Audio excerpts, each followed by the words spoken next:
तुम्हाला माहिती आहे का, भारतात एक रेल्वे स्टेशन असं आहे जिथे रविवारी ट्रेनचा हॉर्न कधीच वाजत नाही. किती विचित्र वाटतं ना. साधारणपणे ट्रेन जिथे थांबतात तिथे हॉर्न वाजवणं अनिवार्य असतं, पण या स्टेशनवर अगदी वेगळंच काही होतं. नमस्कार, मी ऐश्वर्या. आज आपण या रेल्वे स्टेशन बद्दल एक रंजक माहिती जाणून घेणार आहोत. हे स्टेशन पश्चिम बंगालमधील वर्धमान जिल्ह्यात आहे.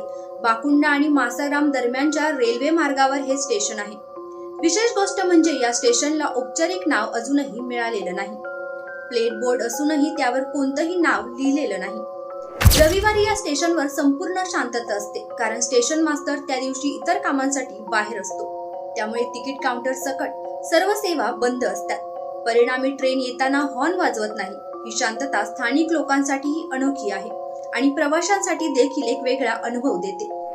त्यामुळे भारतीय रेल्वेच्या मोठ्या नेटवर्कमध्ये हा स्टेशन एक वेगळ्या प्रकारे ओळखला जातो. नाव नसणं, हॉर्न न वाजणं आणि संपूर्ण शांतता, ही गोष्ट खूपच अनोखी आहे.